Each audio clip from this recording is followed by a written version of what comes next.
Hello जमनाई, welcome to Guru माहिंदी tarot. और ये reading है जनवरी के लास्ट वीक की। तो चलिए देखते हैं कि आपके लिए क्या मैसेजेस हैं इस वीक में।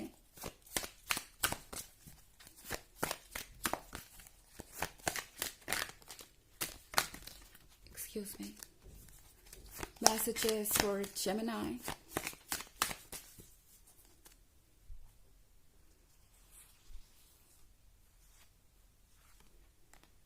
Temperance, Ten of Knives, Justice, the Tower, and the Sun. Okay. तो काफ़ी कॉम्प्लिकेटेड सिचुएशन नज़र आ रही है मुझे ऑलरेडी जेमिनी। द सन का कार्ड देख रही हूँ मैं यहाँ पे। ये पर्सन डेफिनेटली आपके बहुत क्लोज रहना चाहता है। ये पर्सन आपको बहुत मिस कर रहा है। मैं ऐसा इसलिए कह रही हूँ क्योंकि मुझे लगता है ये पर्सन इस वक्त आपसे दूर है। 10 ऑफ नाइफ्स के साथ आई थिंक ये पर्सन काफ़ी अकेला महसूस कर रहा है। हो सकता है आप दोनों का ब्रेकअप हो चुका है एंड ये पर्सन ये बात मान नहीं पा रहा कि अब उन्हें इस लव को गुड बाय कहना पड़ेगा किसी वजह से, या फिर आप दोनों एक रिलेशनशिप में हैं पर इस पर्सन को लगता है कि वो आपके इतने क्लोज नहीं है जितने कि वो हुआ करते थे।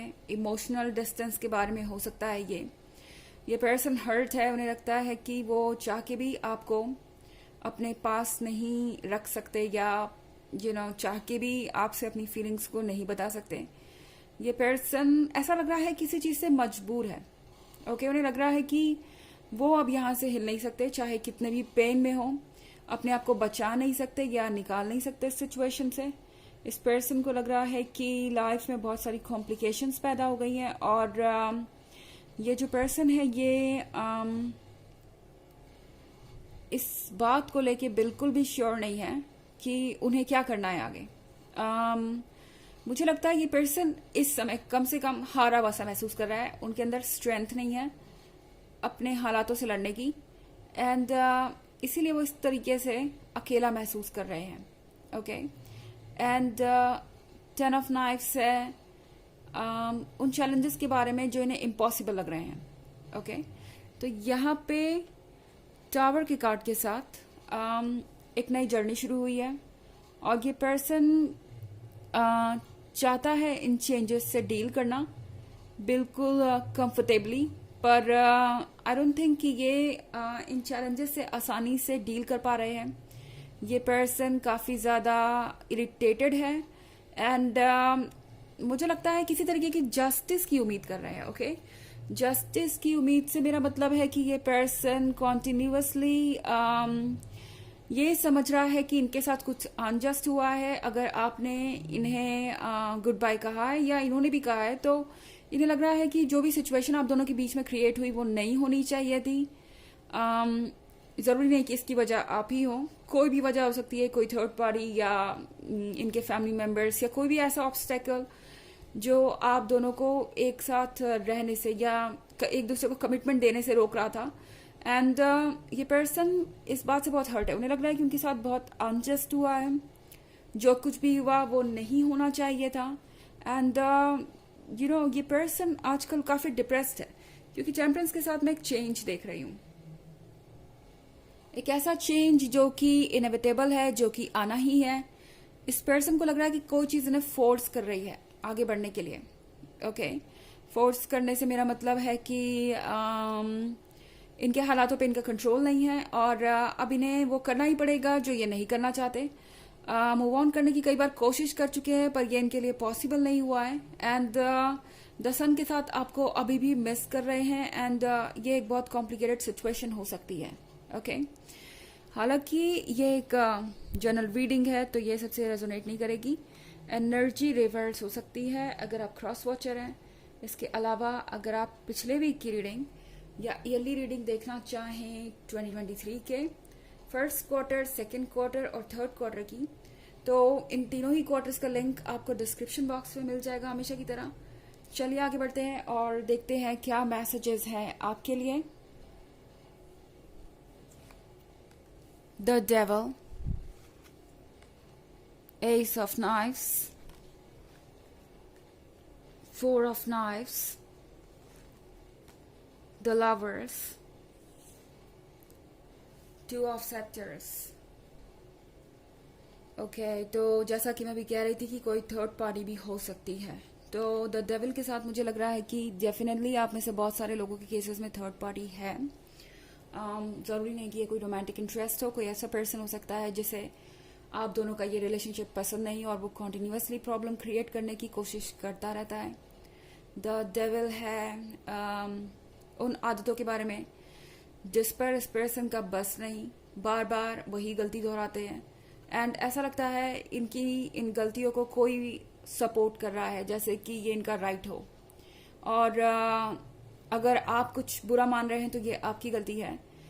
आप ओवर थिंक कर रहे हैं या आप ही कुछ ज़्यादा सोच रहे हैं. इस पर्सन को अभी तक ऐसा ही लग रहा था, क्योंकि इस पर्सन को अभी तक ऐसा ही बताया जा रहा था.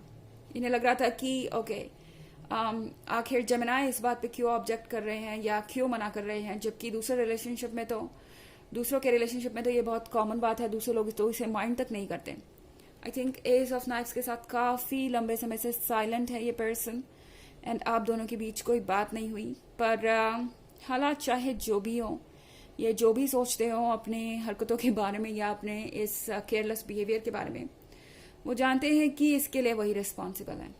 ओके हालांकि अपनी गलती एक्सेप्ट करने के लिए अभी तक ये पर्सन रेडी नहीं हुआ है, पर ज़्यादा दिन तक ये एस ऑफ नाइफ्स आप दोनों के बीच नहीं रहेगा, क्योंकि यहाँ लवर्स की एनर्जी है और ये बहुत स्ट्रांग है. आप दोनों के बीच का जो कनेक्शन है वो वाकई मुझे काफ़ी डीप नज़र आ रहा है. तो यहाँ पे जो भी चीज़ें हैं वो एक दूसरे लेवल पे हैं. इस पर्सन के लिए कुछ भी इग्नोर करना आसान नहीं, स्पेशली आपके लिए जो फीलिंग्स हैं इनकी, उसे इग्नोर करना आसान नहीं. एंड फोर ऑफ नाइफ्स के साथ ये पर्सन हील कर रहा है.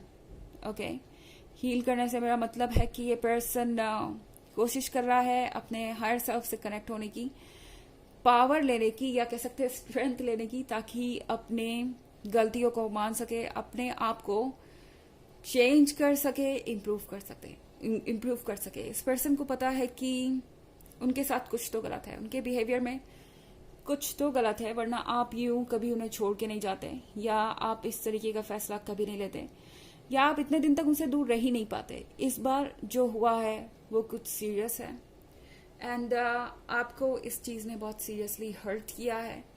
ये पर्सन समझ पा रहा है कि ये उनकी गलती है और उन्हें अगर आपके साथ एक फ्यूचर चाहिए तो उन्हें ही इसका कोई रास्ता निकालना पड़ेगा. ओके वैसे भी मैं यहाँ पे टू ऑफ सेप्टर्स देख रही हूँ. आई थिंक आप में से बहुत सारे लोगों के लिए एक लॉन्ग डिस्टेंस रिलेशनशिप हो सकता है, और नहीं भी है तो अभी ऐसा लग रहा है कि आप दोनों के बीच इतना डिस्टेंस आ चुका है कि आप एक दूसरे को समझ नहीं पा रहे. जिस तरीके से आप पहले एक दूसरे के साथ टाइम स्पेंड करते थे, जिस तरीके से आप एक दूसरे को पहले देखा करते थे एक पॉजिटिव लाइट में और पॉजिटिव इमोशंस के साथ, वो शायद लंबे समय से हुआ नहीं है. एंड ये आप दोनों ही ऑलरेडी फील करना शुरू कर चुके हैं कि वो लवली फीलिंग हर कनेक्शन में होना ज़रूरी है. एंड आई थिंक ये लॉन्ग डिस्टेंस रिलेशनशिप इस पर्सन के लिए मुश्किल ज़रूर हो रहा है, बट आई डोंट थिंक ये पर्सन ज़्यादा दिन तक अब वेट करेगा. ओके चीज़ें अभी थोड़ी मुश्किल लग रही है इन्हें, पर ये इसका रास्ता कोई ना कोई ज़रूर निकालेंगे. चलिए देखते हैं कि आपके लिए ऑरेकल मैसेज क्या है. Messages for Gemini.